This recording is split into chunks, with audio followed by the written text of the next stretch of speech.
Good morning.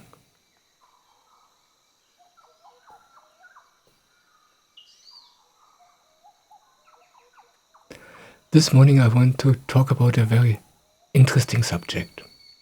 It's a subject which literally divides people, which literally separates people. And this is how to deal with the situation when your master, your guru, when the human being whom you follow, when this person says something which you know is wrong. What do you do then? How do you handle this situation?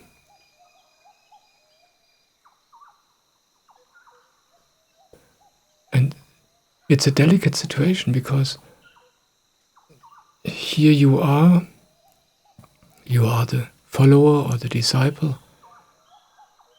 of a person who teaches you the essentials of life, who brings things to you you don't know anything about, where you need to trust and where you need to be open to things you cannot judge, where you cannot know whether they are right or wrong.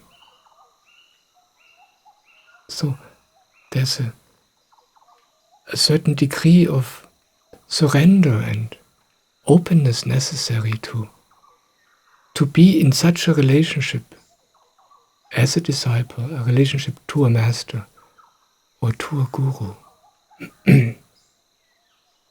And yet, and this is my experience, my personal experience, there comes the point inevitably where you hear your master or your guru say something where you know this is wrong. It's not only not true, it's just wrong. It's maybe even unethical. You think this is impossible. Yeah. And then there are people who find themselves in such a situation and they think, if he or she says something like this, if this is his or her opinion about this matter, which I deem so important, I cannot be a disciple anymore. I cannot follow this person. I have to leave.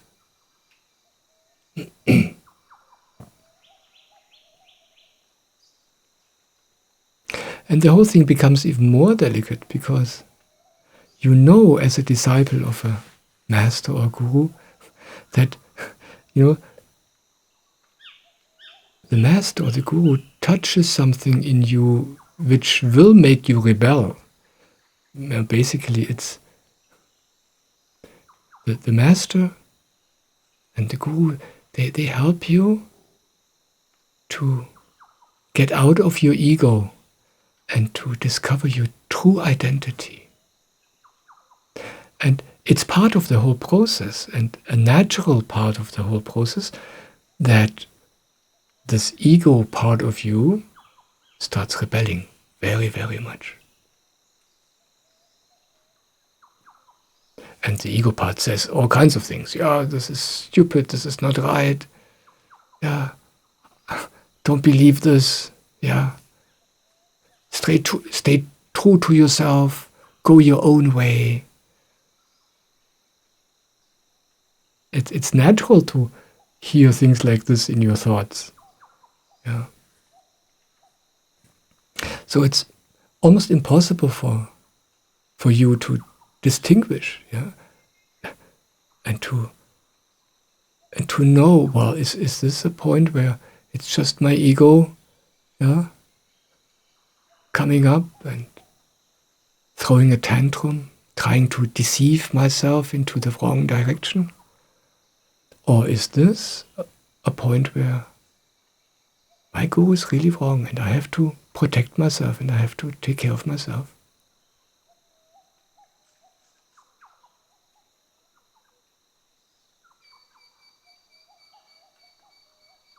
And I talk about this subject this morning because recently I heard quite a few people report to me how they were in such a situation and then they left their guru. They heard their guru say something about a very controversial thing in life, a subject which really divided people into two parts, into two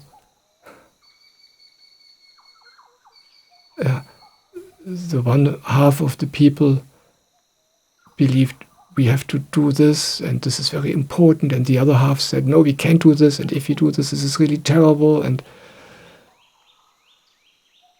for many people this was such a strong subject that even friendships, even families broke apart, and also guru-disciple relationships broke apart because of this. So that's why I want to talk about this. How to deal with this. And I want to start by sharing how I deal with this. Actually, everything I say in my videos is only about how I do things. I want to use this opportunity again, and I will do this over and over again. I'm not a guru. I'm not a master. I'm a disciple. And I really feel well in this role as a disciple. Yeah. And that's what I am, and that's what I stay being. I'm a disciple. And I share my experiences. Because I noticed over the years how many people have, from time to time, great difficulties with their master or with their guru. And over time, for many people, it becomes impossible to follow their path. And then I notice how easy it is for me, and how fruitful it is for me, and how good it is for me and for my life. So that's when I started sharing my own experiences, in the hopes that maybe for some people there's one or two things in what I say which might help them on their own way. Maybe it helps you with your struggle and with your trouble to hear how I experience things, how I perceive things, how I see them. I do not claim that what I speak is the ultimate truth, although maybe sometimes it sounds like this. Yeah. When I speak very strongly, very clearly, and I do so because for me things are very clear. For me things are very simple. And that's why I talk about them in this manner. But the only thing I really want to do is clear the path for you so you can be without hindrance, without obstacles, with your own master, with your own guru. Yeah, I want to encourage you to go directly to the source. Yeah? And if you cannot do this, because you have trouble there, because it feels impossible for you, because you can't trust you, because whatever the reason is, maybe listening to me will help you. But if it is possible for you to go straight to your guru, then I can only encourage you to do this. Yeah. Go directly to the source. I'm just a disciple of my own guru. I'm just a disciple of my own master. And that's what I share. And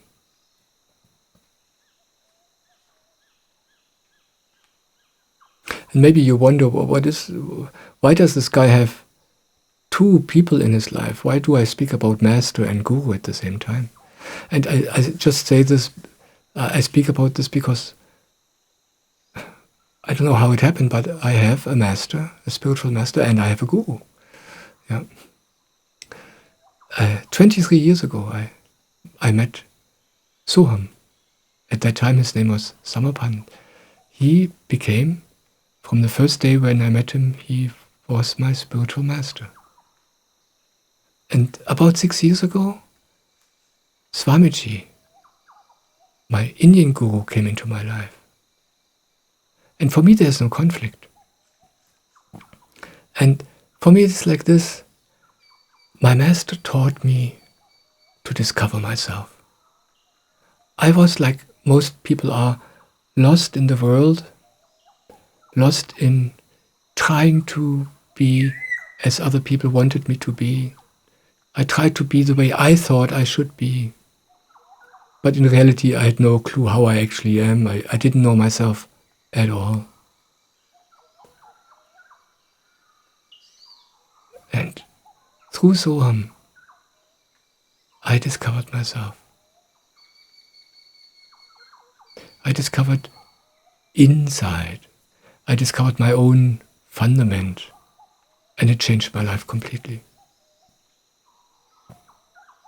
And I didn't think that there's anything missing. I never looked for something else, apart from my master. I didn't think that there is something else to discover. Yeah, I could have said there's nothing else to discover. I discovered everything. And I never thought about finding a guru. I never searched for a guru. I never searched for anything anymore. I was happy. I was feeling complete. Yeah. But then one day, from one moment to the next, there was this guru in my life, and I knew, wow, this is it. And the difference for me is, as I said, Soham for me is a master, a human being, who taught me by the example he is, how to discover myself. An amazing gift. He's like me. And I could learn this from him. I could discover this through his grace. Swamiji, I call Swamiji my guru. And a guru is somebody who is God. I mean, no person can be God. Yeah? No human being can be God. This is clear. God is that which is everything. God is that which we truly are in us, which connects everything, because nothing is separate. So this is all nice words, and they don't mean anything to you. And to me neither. That's why I never use these spiritual words. But a guru is a human being, a person, through whom we experience God directly. And for the person who experiences this with a guru, the guru becomes God. Yeah? It's like through Swamiji, through my guru, I feel this direct connection to God in me. I feel this thanks to my guru. And my guru looks for me like God. He is not God. I know this. It's not that I have this blind belief, he is God, and if I believe this strong enough, then something good will happen in my life. That doesn't work. But you experience something through a guru, which can only be described as a direct connection, an immediate connection to God. That's why Jesus said, I am the way. He described the role of a guru. Yeah. I'm the way. Through me, you can experience God directly.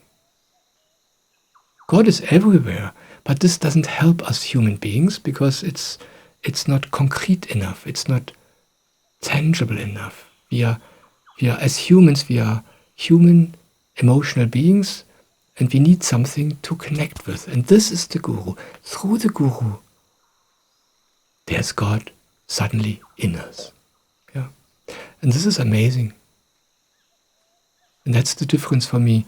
This I never experienced with Soham. That's why there's this guru in my life.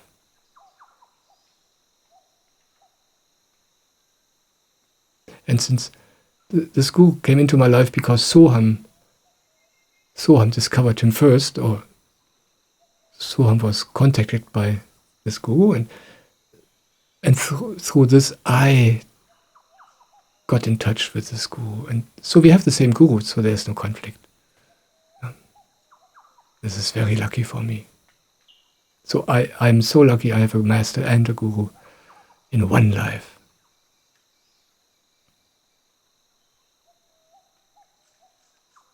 Yeah, so I was speaking about this difficult situation that there's this person you follow as a disciple, and he's God for you. And then he says something where you know with every cell of your body, with everything you know, you say, this is not true. What he says is wrong. How is this possible? And what are you doing now?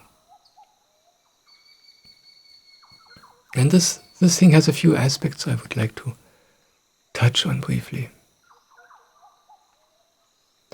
I said I wanna share my own experiences, how I dealt with these things, and I want to share an experience which I had very early on in my time with Soham. I think it was like I was with him 2 or 3 years already, and I was in a lovely relationship at that time, and I was just sharing with Soham about my relationship and how I experienced it, how I behaved there. I didn't even have a problem. I didn't ask him for advice, but I just shared with him how it is for me. It was also about a very delicate subject for me, about sexuality. And at that time I was very proud of how I was able to do this. I was very sensitive. I was able to feel what the woman needs. I was very careful not to do something she doesn't like. I was very attentive to not do anything which might not be good for her. And for me this was a very, very sensitive subject. And then he said something. He said, Michael, what you're doing there is really not good. Don't do this. And he said, Michael, don't pay attention to the woman. Only pay attention to yourself. And I thought, this is wrong. I thought this is wrong. I grew up in a family where men did not behave well. Where men did exactly that. Yeah. I grew up in a family where men only looked after themselves and took what they wanted. And it was very ugly. So I learned a better way. And I was convinced about this way. And I knew my way is better. And I thought, he has no idea what he's talking about. I thought, he just doesn't know. And I was convinced, in this respect, I know better. But I was very, very lucky because Soham had said over and over again to many people, again and again, he said, if I ever say something which you don't feel resonance with, forget it. Ignore it. If I say something which you don't have resonance with, it's not for you.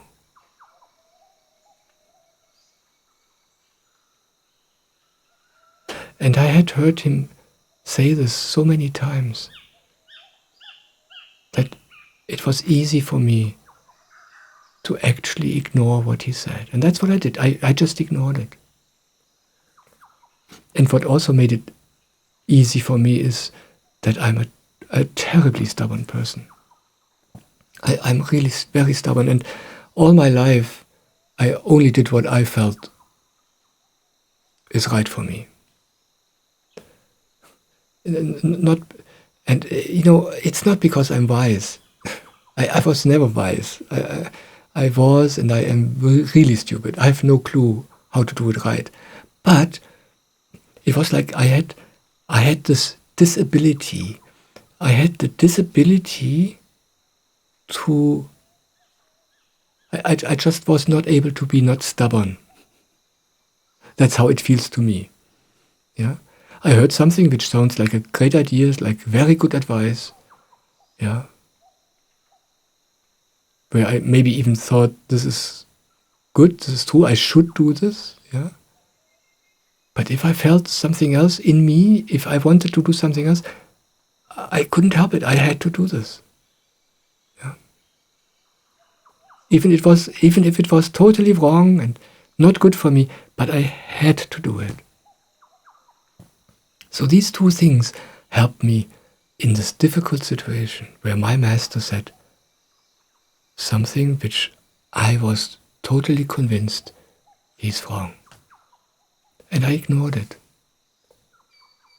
And I ignored what he said, and I stayed true to what I felt. And because I stayed true to myself, because I stayed close to myself, I could stay with my master.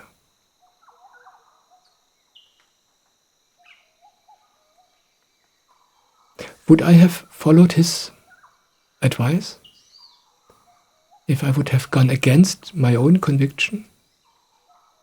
Yeah, if I would have thought, I can feel this, I think he's wrong, but he's my master, so I should do this. Yeah. If I would have done that, I would have betrayed myself. And I'm sure through this I would have lost my master. Because we cannot be close to somebody else if we are not close to ourselves. That's why so many relationships fail. Yeah? People always wonder, why can't we discover real intimacy with each other? Yeah, you can, because you're not intimate with yourself. Yeah. So this is the basis. And because I stayed true to myself, not out of wisdom, but out of pure stubbornness, childish stubbornness. Yeah. But it doesn't matter. I stayed true to myself. Yeah. And that's why it was no problem. I could still be totally close with my master. I just ignored this one area. In that one area, I just did what I thought is right. And in all other respects, I knew he's right. And I followed him and I learned from him. And the interesting point is that 10 years later, I discovered that he was right. But it took me 10 years to develop, 10 years to experience, 10 years to do my own research in life, 10 years to become a little bit more mature. And then I discovered, not by following him, but by my own experience, that is what he was talking about. Oh my God, he was right. But I would not have come to that point where I discovered it by myself if I would have followed him blindly. If I would have gone against myself, I would not have discovered this. So this is my way. I just stay true to myself. If my master or my guru says something I don't feel resonance with, I don't feel energy for, I don't do it. I just don't do it. And sometimes it's the opposite. Sometimes I feel resistance. My guru says something and it's like, I don't know. But I feel energy for it. I feel, yeah, I can sense he's right. I know this is true what he says. but it challenges me. Yeah, it challenges me. Sometimes it challenges me to the core, and to try to do what he suggests is difficult. But underneath is my own knowing. Yes, I know this is true. I know this is the right way. It's difficult for me, but I try. But this is something totally different than blind faith. This is something totally different than going against myself. Yeah.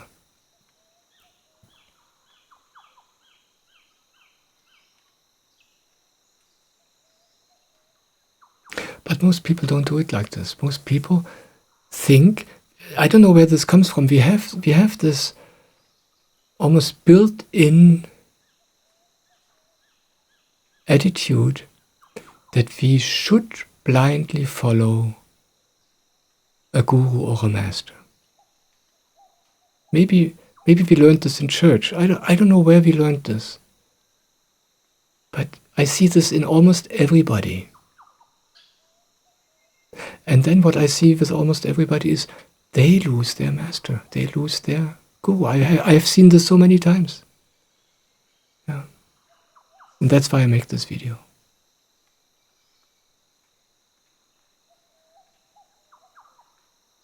And Swamiji, my guru, he says the same thing Soham said. He says, blind faith is not good. Blind faith leads to nothing good. And what he suggests is, he says your only compass should be your own inner experience. In India, the word Swamiji uses is the word anubhuti. It means inner spiritual experience. It means, translated, only when you feel it inside, when it's your own truth, when you feel it in you, yes, then you do it. If you do it out of blind faith, it will lead to nothing good. Yeah. So what the guru says and what the master says is not important at all. Yeah. What's important is the effects it has in you. So don't listen to the words, don't listen to what they say or suggest. But sometimes when you hear your guru say something, you feel something in you. You feel, this is for me. I feel energy with this. I feel resonance. There is something for me. This is your guide, not the words. There will be many, many, many words you hear where you don't feel any resonance with. There will be many, many words where you feel opposition against. So just ignore all this. It's not for you. But sometimes you hear something and you feel, this is for me. That you follow.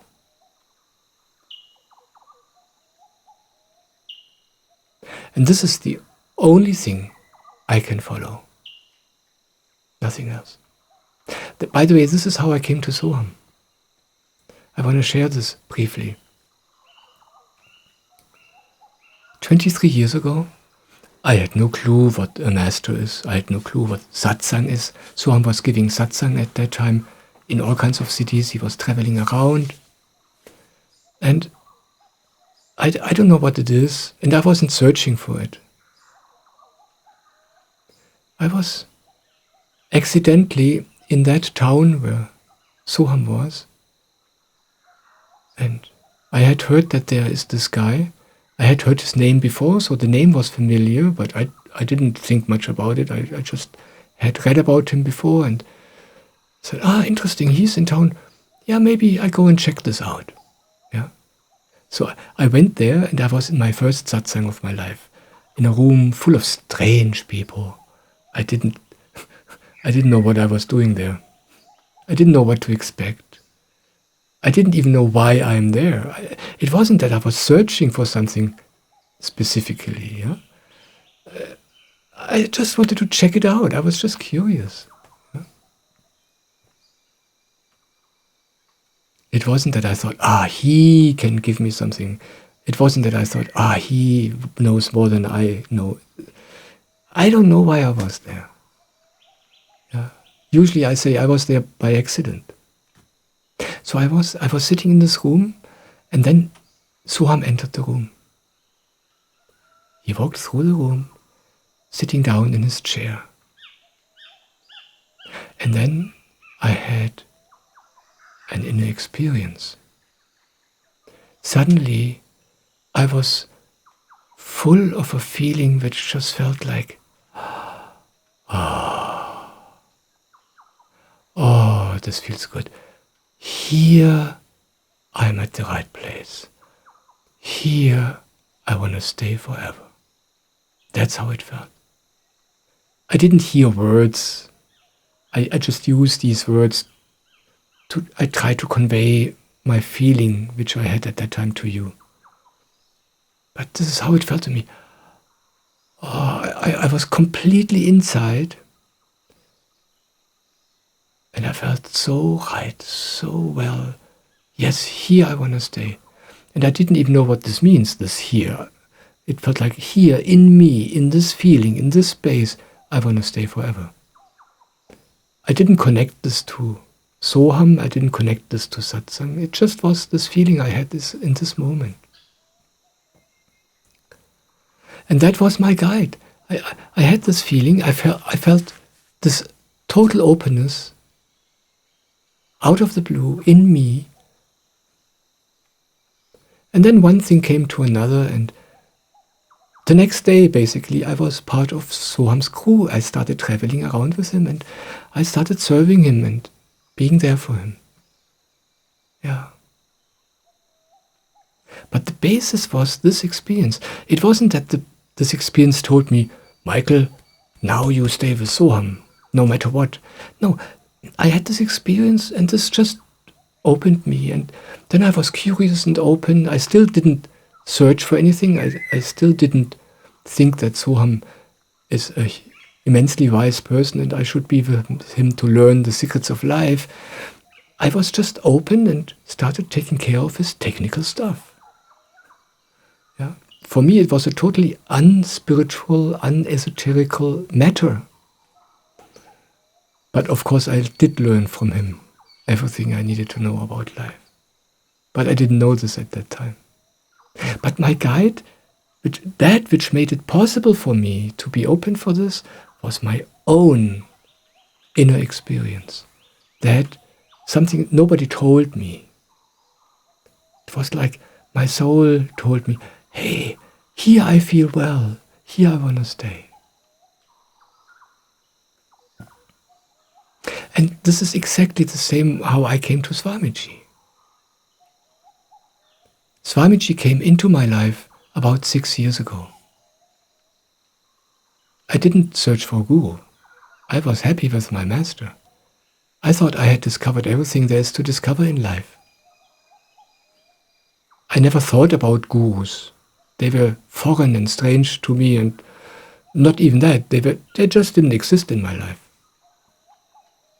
And as I said, I didn't search for anything. I was happy. But then, one day, there was a 1-week satsang break between the satsang in the last city and the satsang at the next place. And after this 1-week break, in the evening before the next satsang, I met Soham.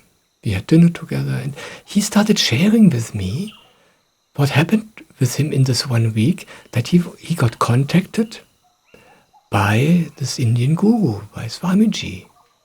And then he just shared with me what had happened and how he felt about this. And it was not that he said, Michael, I discovered something, you need to try this too, this is the right way, you should have him as your guru. Of course, nothing like this. Soham would never say anything like this. He just shared about how he got contacted and how that was for him and how he felt. And while I was listening to Soham, what he was telling me, I had this amazing inner experience. I listened to Soham. I had to close my eyes. I started crying. And I was, my entire feeling was that of, oh my God, for this I was waiting all of my life, for this moment. For this moment I was waiting so many lifetimes. I didn't even know what that was I was waiting for. It was just a feeling. I'm describing an emotion. And I didn't know anything about other lives. I was never an esoterical person. I never researched my past lives or anything like this. I'm a very simple guy, down to earth. For me, only the things matter which I can experience directly. And I didn't know anything about my past lives. I didn't even know that there are things like that. But this was my feeling. This which is coming to me right now, this what I can feel right now, I was waiting for this. Lives over lives over lives. And this was my inner experience. This was in me. This was real for me. Nothing anybody told me. And from that moment on, Swamiji was and is in me. I never had to make any decision. When you have your own experience, then things are clear. So for me, this was always my compass, not what I was being told.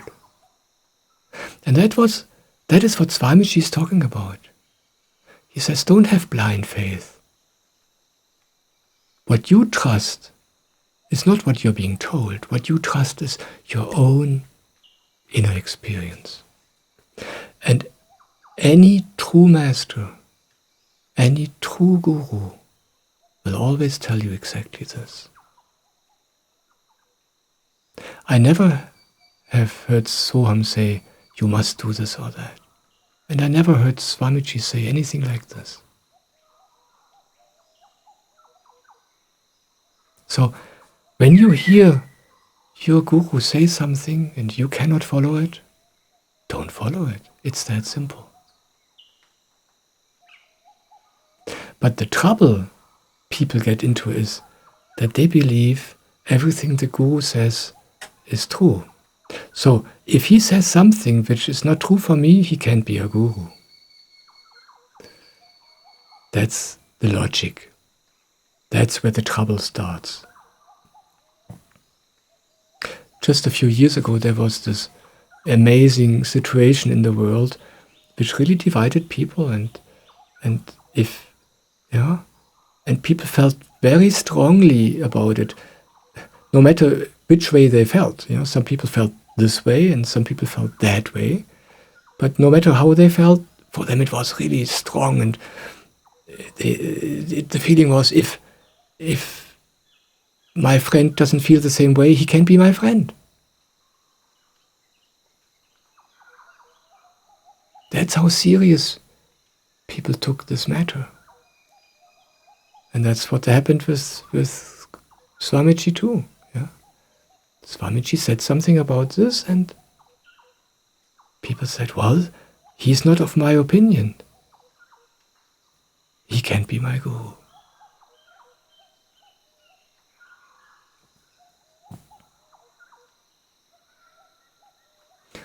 And there are two things to know about this. The one is, a master, a guru, only brings one thing into your life. There's only one important thing. Only one. I shouldn't use two fingers because then there are two. But for me this is so important that I show one with both of my hands. Yeah. Swamiji, I heard Swamiji say, he said, I only bring one thing into this world to you. the Samarpan meditation. Anything else is secondary. I only bring one thing. All the rest comes from somewhere else. All the rest other people add. All the rest comes from tradition or whatnot. He said, I only bring one thing, the Samarpan meditation. Yeah. I teach you how to pray. I teach you how to meet God directly in you. Anything else does not come from me. And with the Master, with Soham, it's the same thing. He brings one thing into your life. One thing. He makes it possible for you to meet yourself. Now for you,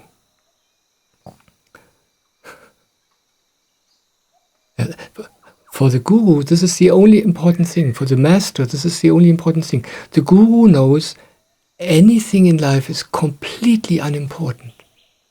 But this one thing. Jesus said it in his own words.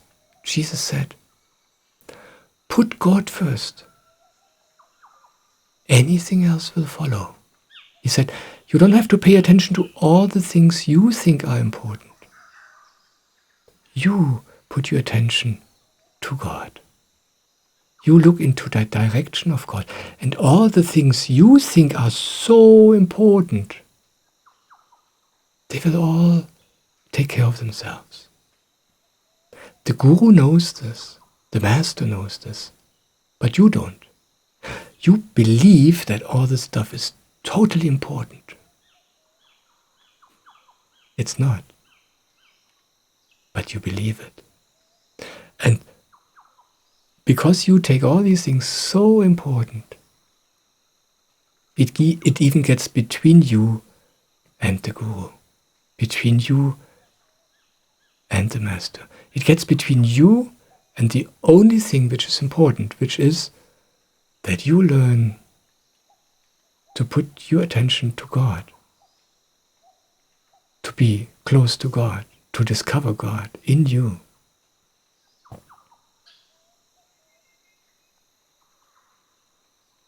And that's why it's not only important that you ignore all that stuff you can't believe, it's also safe to ignore this, because it's all unimportant. Yeah?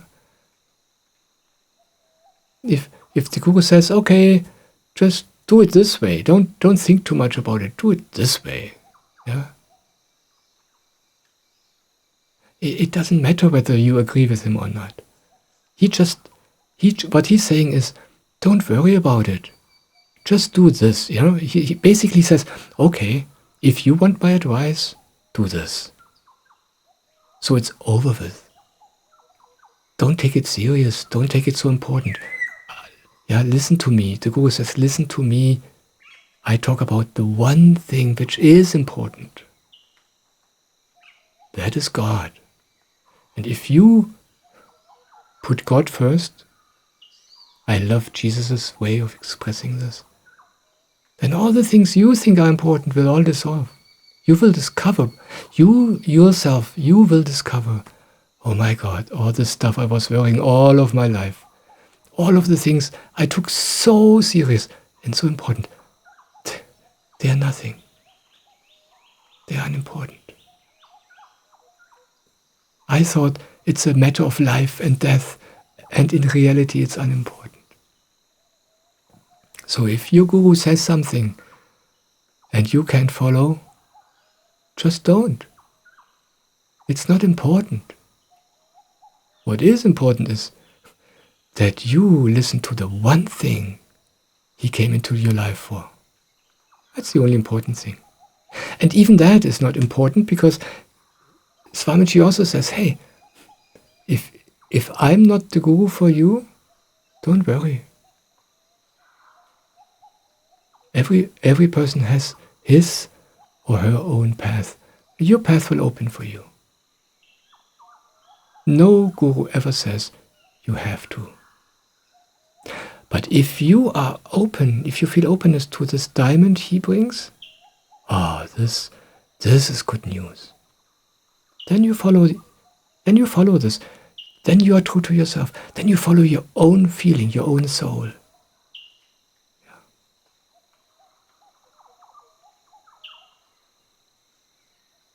There's a beautiful story from Jesus. The trouble people have with masters is always the same throughout the ages. There's nothing new. And with Jesus, it was the same thing. Jesus was living in a time where Judea was occupied by the Romans. And it was not a nice situation. The Jews were oppressed, and there was resistance in the country. There were people trying to fight the Romans, trying to overthrow them. And I imagine that it was just like our issues we have these days. There are certain things which people feel are so important that it divides people. And if maybe there were families where the father thought we have to fight the Romans, and the mother said no, we can't, and then they can't live with each other anymore because they take it so serious. And this was the situation in Judea at the time of Jesus.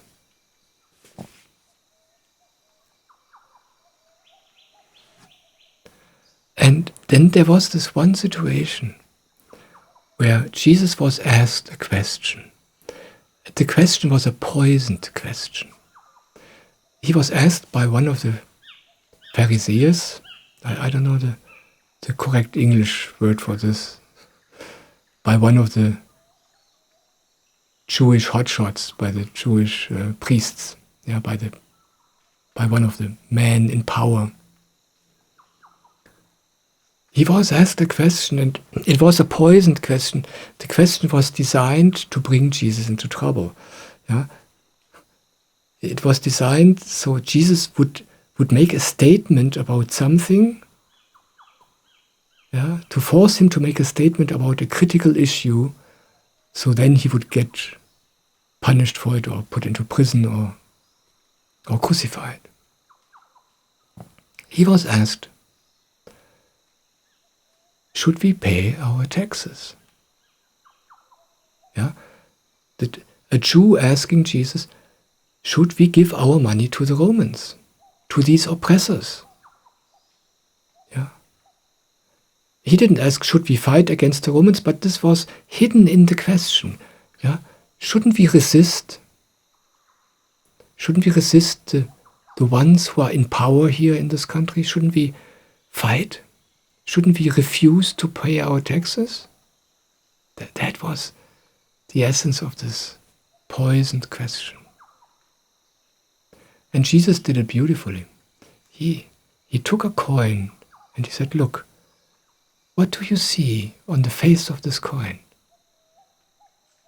It's the image of the emperor, of the Roman emperor. This money is from the Roman emperor. It belongs to the Roman emperor. And Jesus said, give the emperor what the emperor is. What belongs to the emperor. Give the emperor what belongs to the emperor. And then he said, and give God what belongs to God.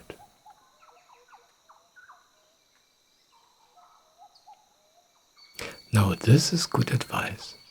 It cuts through the whole thing. It says, don't worry about these worldly matters. The emperor wants taxes from you?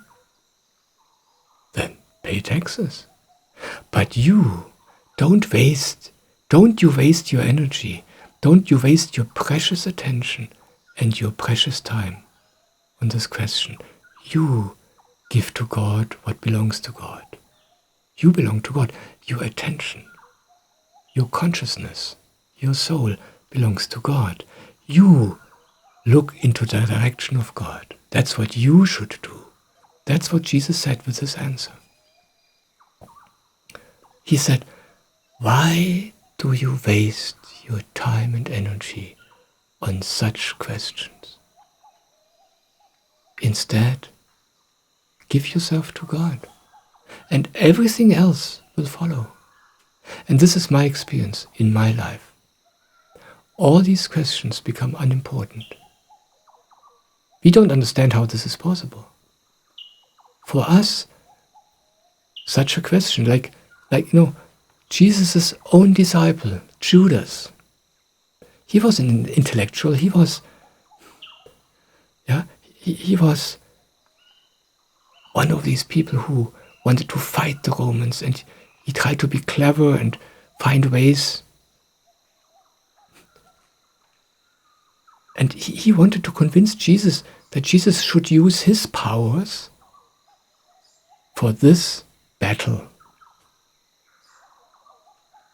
And he was totally convinced that this is what Jesus will do and that what he wanted and what he should do. He was so convinced not only that this matter is so important, but also that his opinion about this matter is the right one. But Jesus didn't spend 1 second worrying about this entire issue. He didn't think or speak about this at all. All he said was, well, then pay your taxes. And then please come back to the one thing which really is important. Let's talk about God. But Judas couldn't hear it. He could not understand what Jesus was talking about because this matter was so important for him.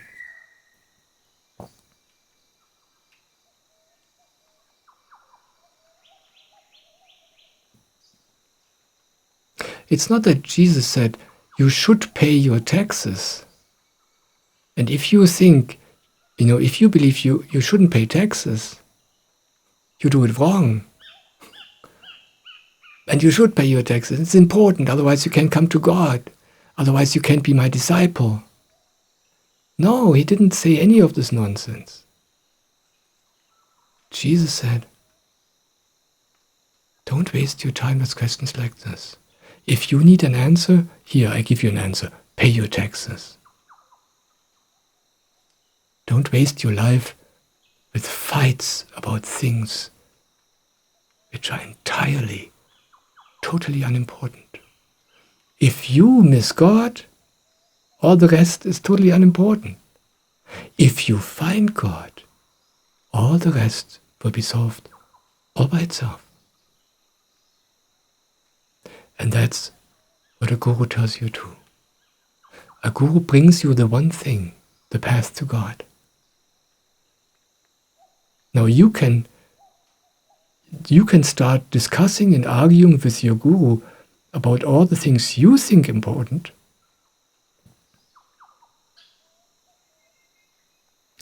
Or you can stop and become quiet, and you can recognize the one thing your guru brings to you. And then, if you are open for this, take this and forget all the rest.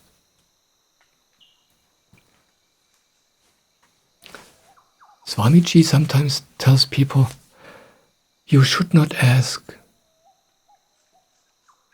You should not come to your guru with all of your problems.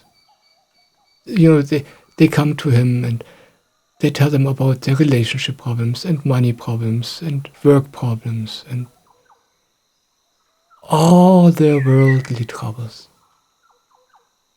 And he says, this is not how you should use a guru. Of course, the guru can solve all these problems. When you come close to your guru, when you go to your guru in trust and with love for your guru, then something will happen. Your problems will be solved. But you will miss the one point which is important, and that is what he's bringing to you, God. And when you accept this one gift, all of your problems will be solved automatically.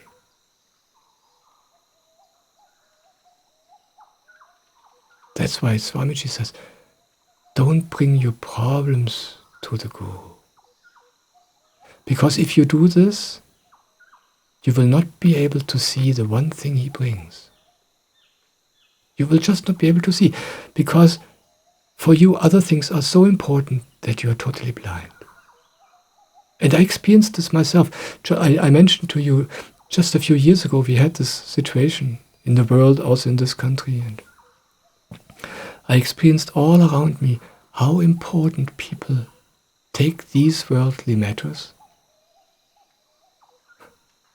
and they totally forget God about it, over it. Yeah? And I just never paid attention to these things. I just had something more important in my life.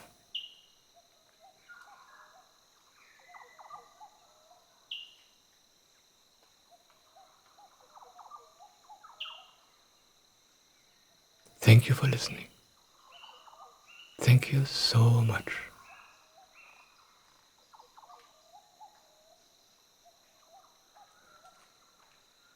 I love you.